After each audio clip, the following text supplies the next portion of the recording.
So we are going faster to the future. I'm very happy we are on the schedule. Now we have Sveinung Loekken from the FI Lab that will share with us this vision of the future we have depicted from our small point of view, respect the big picture that the FI Lab can see. Thank you. Thank you very much, Giovanni. Good afternoon, everybody. My name is Sveinung Loekken. I work in the FI Lab in Esren. And I got the very, very pleasant task of predicting the future for you. The only thing I can tell you is that I'm certainly going to be wrong. So predicting the future, it has one characteristic. It's very hard to, it's unpredictable. But what we can talk about are trends, okay? We see phenomena, and they can be single phenomena. When they start repeating themselves over time, and we have the fourth startup sending up constellations, we have a trend of small satellites being done. So what I'm going to talk about is basically going to be what we see are the trends, and do some very careful, without taking much risk, some very careful extrapolations on them. First thing, just to start jumping in directly, winds of change, right? So future things are changing, and it's changing rather dramatically. It's not winds of change I think personally that we are in some sort of a perfect storm. And it's a matter of a convergence of approaches and a convergence of technologies that are developing extremely rapidly. Things that have to do with the upstream, with the downstream, with the data analysis, with the way we represent the data, with the way we create our space components. The culture of Earth observation is fundamentally changing, and it's also the way we do the observing system, which has been slower and more operational and is now faster and a bit more agile. So, sensing revolution, this is the first thing, and you've seen this slide before. By the way, this is a comment I would like to make. I think you will have seen this quite a lot before, because in my relatively brief history in Living Planet, this is definitely the most forward-looking Living Planet symposium I've ever been to. It's also the one, actually, looking at the opening speeches of the people that were here on the first day. It is the one that has the most deeply obvious rooting and policy and the great challenges that we have. So you will have seen quite a lot of this before. So this is the revolution on the sensing system. Stephen, in his excellent presentation, told us about DRS-1. We saw the first image. We saw the first interferogram. This is what the situation is now, and that is only the space observing system. Over the last 10 to 15 years, more or less since the Copernicus era, there has been a revolution, an absolute revolution in the observational capability that we have. Starting from the top, we have the ESA missions. We get into the Sentinels, and that is where Earth observation starts going operational. You get guaranteed continuous measurements of very, very high quality. So you can say at that point, Earth observation has gone out of the research and development domain. It's gone into something that has matured, much like telecommunications matured in the 90s. Earth observation has also found some sort of a new infancy, a new childhood by the small startups, the small sat providers that go on a completely different launch concepts, but that break into the market in the correct way, based on the research that's been done by ESA and by the national agencies, etc., over the years. Below that, we find the high-altitude pseudo-satellites, we find drones, we find IoT. We go from 25 million IoT devices in 2017 to around 130, 125 in 2030. So the data we have is enormous. If you add to that socioeconomic data, social media data that is available, the data that companies have been collecting, the open data that is available, we have an absolutely absurd amount of data. So you have a hockey stick in terms of the curve of the observational capability and the data that is available. My argument would be that we do not have the same curve on the uptake and the impact of the data as we have had on the data itself. As was mentioned earlier, the observing system itself is no longer only sort of a monolithic thing, we are looking at the vision that we have, and we see the beginnings of that now, is an integrated, intelligent observing system that has a purpose. The rise of new space, you've seen this, and there's another slide I didn't show because the numbers are so crazy, but in the 11 years, from 2007 to 2018, there were 220 Earth observation satellites launched. In the 5 years from 18 to 22, 4 years from 18 to 22, there's 562 that are planned. These are plans. How many are going to actually do it? We do not yet know. Another trend that we see is the cost of information, and there's a number of industrial trends that is lowering the cost of information. The first image from ERS-1 cost a very, very huge amount of money. What we see now is that the launch costs go down. Launches have also matured. Miniaturization is taking place. This is also driving the cost down. We get network effects over the whole ecosystem. Data storage costs are going down. They're actually now free. There are business models of the big ICT providers that do not involve paying for storage at all.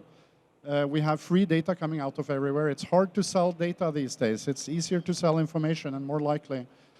Data processing costs are going down. Use of COTS and open source, as well as reduction in costs of processing and reasoning based on machine learning techniques. So the cost per byte, even though we shouldn't talk about information in terms of bytes because that's just data, is going down rather dramatically. And this is a very important trend, actually. Another thing we see is the way that we interact with this. And for those of you who are interested in history, I mean, we have a new paradigm, fundamentally, of scientific exploration. This was Jim Gray in 2007 or so. It's a Microsoft fellow. And he hypothesized this. Obviously, we start with experimental scientific exploration, and the example of that is observational astronomy. 6th of March, 1497, Copernicus was mapping out the lunar motions, and this was the beginning, maybe, of observational astronomy, modern observational astronomy. We moved into a theoretical paradigm over the last centuries, and that is Newton's laws of universal gravity, Maxwell's equations that form the basis for classical electromagnetism as a part of that. So you combine experimental and theoretical. You move further over the last decades and you get to computational, and this is very close to our hearts, obviously, because climate models is the good example of things that, that brings a new modeling, physics modeling approach to it, mathematical modeling approach to it. What we're looking at now, and this is happening right now, is a data-intensive paradigm of scientific exploration where big data technologies are applied to the last three, so experimental, theoretical, and computational, and developing something called data-intensive scientific exploration, or what is called the fourth paradigm. And this is happening right now. Why is it so relevant to us? Because we see the race of AI. We see the race of AI now. We're going a little bit into detail on that. And this is where AI comes in. This, the hypothesis of Jim Gray for the data-intensive paradigm of scientific exploration was formulated before the AI winter was over. So this was before ImageNet and machine learning starting taking off. But this is where we see, theoretically, AI fit into the process of scientific exploration. So technology, we talk about AI. What are these technologies? So we're looking at, and I'm not going to go into all of them because there are at least 300 people in this building that could talk for 2 days on each of these topics, and that's, it would be a bit too long. So AI is one. We see that racing. Data fusion is another. Today there was a conversation between two very good researchers saying that the holy grail is actually to be able to fuse data, to do data fusion, for example, between the various sensors in the observing system, but also the types of data that do not necessarily come from flying or orbiting sensors. We see small sats, we see constellations, we see HAPS and drones, we see distributed ledgers, so a blockchain, which for me was kind of strange over the last few years. Why would that fit? And we see that fitting, and I think Giovanni explained it really well before. We see quantum computing, and there tendentially we think that this is not happening very rapidly, but we tend maybe to underestimate the speed of evolution. We see edge computing. We see people putting chips on board satellites and doing part of the processing up there. And we therefore also see processing units that are AI specific that actually fly in space. Overall, these technologies are mixed together in a very rapid evolution. It's really hard to keep to keep track of, and it's developed under scalable solutions.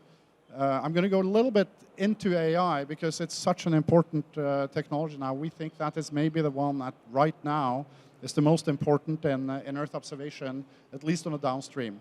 So for the World Economic Forum, AI is the new electricity fueling the fourth industrial revolution. It's transforming industries, and this is just an observation. It's transforming transport, healthcare, insurance, and several others, okay?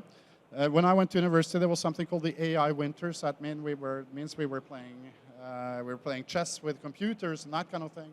It was not really a big advanced use of AI. From 2010 on with ImageNet, the whole thing exploded. It's become, so technologically, it's gone hugely advanced. It's a policy area of great societal and economic importance. We've seen a number of policy documents come out of the EU. We've seen pledges for 1.8 billion for 1919 and 1920, 7 billion at least from 21 to 27 from the European Union.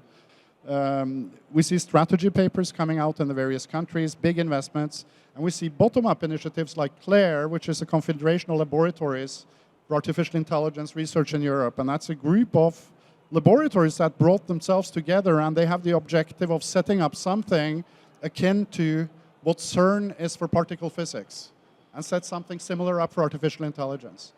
It is something that is not lost on the Earth observation researchers. This is a slide that is basically a redo of an experiment that Professor Xiaozhang Zhu did 2 years ago, and that impressed me very, very greatly. So I did it again. What it essentially is the top downloaded papers in IEEE Geoscience and Remote Sensing Letters, all right? So you know what you would expect from there. If you go down this list, this is the top 25 for February 2019. Out of the 25 top downloaded, there's only 4 that are not related to Earth observation, not related to artificial intelligence, at least judging from the titles and from the abstract. So what is really clear is that this has been picked up very, very heavily by the Earth observation community. Now, Professor Zhu asked the question in this presentation, is this still healthy? And that is a good question, but another question that we might want to ask is, what is it that causes this phenomenon? Why is it so taking over the methodological research in Earth observation? We think, and we're talking about the future here, and Gartner Group is putting artificial intelligence and deep learning in particular at what they call the pinnacle of inflated expectations, all right? They're saying that 2 to 5 years you will get to the plateau of productivity. We think, but we cannot know. AI lets us to absolutely dig out much more value from the data sets we have, also fused with other data sets. We can have us do things we weren't able to do before. As such, it can create pathways to new Earth observations so we can really develop our fields. But what is really important is the EO for AI. We've been talking about AI for EO, and we had a workshop in Essen where we brought together the researchers. But what we realized is that artificial intelligence is driven very much by the availability of data, and there are very few, and I would challenge you to come up with one industry that has a richer, more quality controlled and better data set than Earth observation does, which means we can be instrumental. Earth observation and our data can be instrumental in the development of AI in Europe. And there is a growing sensibility for this in the AI community and also in the EO community, and also, surprisingly, not surprisingly, in the European Commission. You want it? I'll give it to you. Sorry, I couldn't help myself. Okay, so what we did here, this is just, it's a small fact, but what we did was we thought, we have lots of EO guys, and they're learning AI, right? But I mean, they don't come from AI backgrounds. They come typically from physics backgrounds. They think in terms of geo-biophysical variables, regression, retrieval, classification, etc. So we need to get hold of hardcore AI guys, method guys, applied mathematics guys. So we called Claire, which is this bottom-up initiative in Europe, and we asked them if we could collaborate with them. We set up a 2-day workshop in Esren where they brought 40 of their guys that know very little of EO, and we brought 20 or so our guys who are domain experts in earth sciences, oceanographers, agriculture guys, etc. And we brought them together in a room to see what would happen if one came with the problem and the other came with the solution. There is a summary of this in a video that you will be able to see if you want to. What we're now coming out of this is that we're forming the first interest group that is addressing artificial intelligence and Earth observation together. And there's a decision that will be taken in ESA and an executive board on the 27th of May. Okay, I won't go deeper into this. So, okay, you've seen a long list of technologies. They sound like buzzwords, right? Okay, so you've heard blockchain, you've heard artificial intelligence, machine learning, etc. The fact of the matter is we live and breathe this every day. We see the papers being published. We see these methods being picked up. And there's one thing I think is maybe the cultural change, is that Earth observation is a little bit less afraid now of moonshots. And why do we need them? I was doing R&D project on the ground segment 10 years ago, and the Earth observation industry saw the trains of something as simple as a new computing paradigm like cloud computing pass by. It passed by under their nose, and there was absolutely nothing that we could do to deal with that. What happened was we are, as an industry, traditionally a very, very slow adopter, and we need to speed up because these technologies are moving incredibly quickly. The fact of the matter is that the moonshot of today, what now seems like it's far-fetched, it's a moonshot, are the nuts and bolts tomorrow. 6 months ago, I was looking at a presentation on physics-aware, explainable artificial intelligence. 6 months later, that is going to be moving into the first operational production change in some places, all right? So it's moving very quickly. It's very important that we look at these things and we look at them more rapidly than what we have done before. Quantum as well is something that we had a workshop in Tor Vergata not very long ago with the physics community. It sounds so esoteric and it sounds so far into the future and maybe even incredible for guys like us.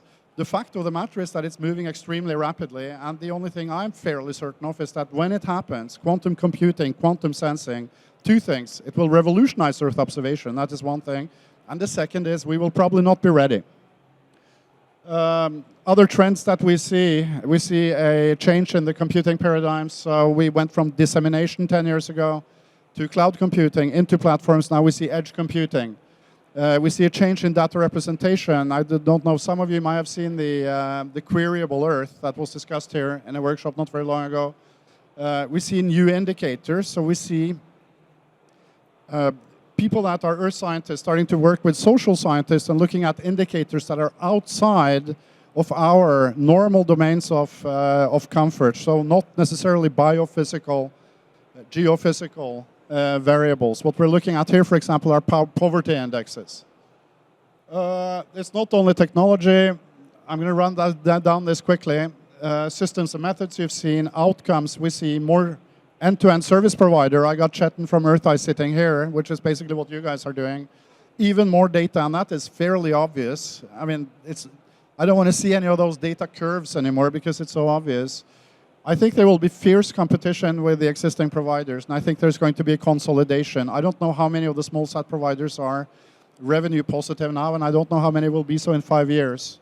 There will be new alliances in the research and industrial ecosystem. Some of the best AI research, for example, in the world is now done in Google and Facebook rather than at Stanford.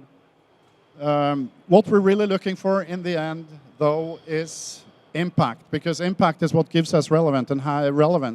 And there is absolutely no direct link, causal link, between having a lot of data and having impact. So petabytes is not a good measure. Impact is a good measure. And here's an example of small data. If you bring together Paul Romer, he was the chief economist and the vice president of the World Bank, and he was the co-recipient of the Nobel Memorial Prize for Economic Sciences in 2017. And he came to Esrin in the FutureEO conference in 2017, and he said, I'm really, really proud of you guys that you got all this good data, but all I need is a few good numbers, okay? What I need is a few good numbers. So the fact that we have petabytes is not really interesting to people. It is what they can do with it that gives impact and that gives relevance.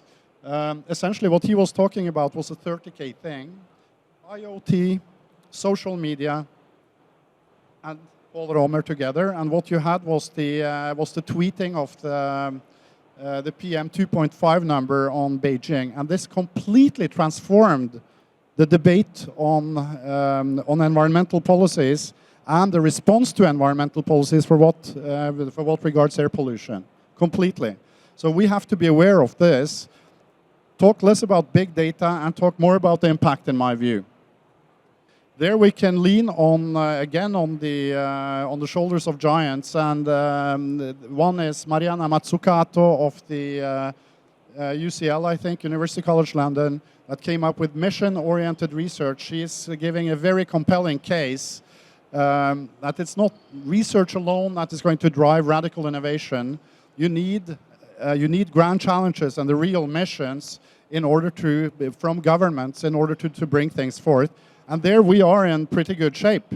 An example of this was climate informatics. So that is Claire Monteleone, who came up with that 5-10 years ago, which is basically bringing together a set of problem solvers, big data people, with the guys that sit with problems in understanding climatology, climate models, etc. And she set up a new field, which is called climate informatics. What we learned is that gives you automatic relevance. It gives you relevance. It is impact. We are based on policy. If you go and you do something along these lines, you have relevance automatically, and we need to do that. We don't have any kind of lack of global challenges at all. I mean, that is one of the things that absolutely characterize Earth observation, is that we are so close to these things. We have direct applicability. Very briefly, we have entered a new age, we think. We have boundless information on our planet's health. We have lots of new technologies to help us exploit the data. We have many new actors exploiting the opportunities. And we have direct applications to grand science, grand challenges. All in all, we're in pretty good shape. Thank you very much. Thank you very much indeed.